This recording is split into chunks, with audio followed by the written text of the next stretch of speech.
Apakah kamu sekarang sedang berada di titik kehilangan harapan atas sesuatu yang lagi kamu perjuangkan? Mungkin kamu ngerasain hal ini karena kamu udah berusaha secara maksimal, berbagai cara udah kamu coba, tapi hasilnya tetap aja gak kelihatan. Terus akhirnya jadi capek dan ngerasa gak tahu harus gimana lagi dan benar-benar ingin putus asa. Kalau udah ngerasa putus asa, apa yang bisa kita lakukan? Di video kali ini, aku akan jelasin alasan kamu bisa ngerasa putus asa dan juga bagaimana cara mengatasinya. Jadi, tonton video ini sampai habis dan klik dulu like dan subscribe jika ini bermanfaat buat kamu. Di kehidupan ini, sebenarnya banyak situasi yang membuat kita merasa putus asa dan gak bisa ngapa-ngapain. Padahal di satu sisi, kamu masih pengen yang kamu lakukan bisa berhasil. Tapi di sisi lain juga, kamu udah ngerasa capek dan pengen ngerah aja. Karena kamu ngerasa apapun yang kamu lakukan akan tetap berujung gagal. Tapi lebih baik kamu tenang dulu dan jangan pernah memutuskan untuk berhenti. Karena keadaan ini bisa diatasi.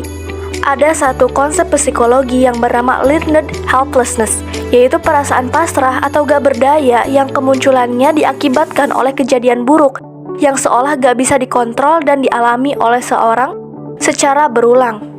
Terus, learned helplessness ini bisa menyebabkan berbagai macam masalah. Karena ini bisa ngebuat pandangan kita ini jadi negatif banget dan suram banget terhadap dunia dan masa depan. Kemudian juga bisa nimbulin perasaan negatif seperti frustasi, stres, bahkan kalau berlebihan bisa jadi depresi. Dan lebih parahnya lagi, learned helplessness ini juga bisa jadi lingkaran setan yang sulit banget buat kita atasi karena bikin kita ngerasa gak punya kontrol. Jadinya kita gak mau berusaha atau nyoba lagi. Akhirnya ketika kita punya masalah yang harus diatasi dan tujuan yang harus dicapai, kita malah diem aja gak ngelakuin apa-apa, sehingga peluang untuk gagal itu malah semakin besar dan diri kita akan semakin merasa gak berdaya. Lalu, kenapa ini bisa terjadi? Salah satu hal yang bisa bikin seorang mengalami permasalahan ini adalah karena kejadian buruk yang ngebuat stres atau kejadian traumatis yang terus berulang. Salah satu faktor yang membuat kamu learned helplessness atau tidak adalah explanatory style. Jadi, kalau orang yang explanatory style-nya pesimis, dia bakalan nganggap kejadian buruk itu terjadi karena dirinya. Dia ngerasa karena dirinya bodoh, karena dirinya orang yang gak mampu, lalu dia akan cenderung lebih mudah untuk mengalami learned helplessness. Tapi kebalikannya, jika kamu pola pikirnya diubah gak kayak gitu, itu akan bisa membuat kamu jadi tahan banting buat menghadapi berbagai macam masalah dan gak mengalami learned helplessness. Cara merubah pola pikir ini, kamu bisa datang ke psikolog yang akan menggunakan terapi yang pada saat itu kita akan diajak untuk mengganti pola pikir negatif dengan pikiran yang lebih optimis dan lebih rasional. Tapi kamu juga bisa kok untuk berusaha sendiri buat menghentikan explanatory style-nya yang pesimis, ngembangin menjadi lebih optimis. Ada 3 hal yang harus kamu lakukan. Yang pertama, kamu harus sadar bahwa segala sesuatu yang terjadi itu tidak sepenuhnya atau 100% disebabkan oleh diri kamu sendiri. Karena pasti ada pengaruh lain juga yang gak kamu sadari. Stop salah-salahin diri kamu, ucapkan dalam hati kalau kamu sangat menghargai setiap hal baik yang kamu lakukan. Yang kedua, cobalah untuk paham bahwa keadaan buruk yang kamu alami itu bukanlah sesuatu yang permanen, alias bisa diubah secara perlahan-lahan seiring berjalannya waktu.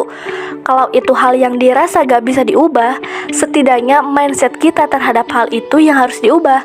Misalkan dengan cara ngiklasin, terus percaya kamu akan dapat yang lebih baik lagi nanti. Yang ketiga, cobalah untuk paham juga kalau keburukan atau kesalahan yang kamu lakukan itu hanyalah satu aspek atau satu sisi dari diri kamu. Jangan hina diri kamu terus-terusan dengan kata-kata penyesalanmu. Kamu harus tetap merasa istimewa. Percayalah, kamu masih bisa melakukan hal hebat lainnya. Jadi, cobalah terapkan 3 poin tadi. Mungkin kesehatan batin kamu akan tetap naik turun walaupun udah nerapin 3 poin tadi. Tapi setidaknya ini akan menghalangi kamu dari perasaan-perasaan negatif yang bener-bener anjlok banget.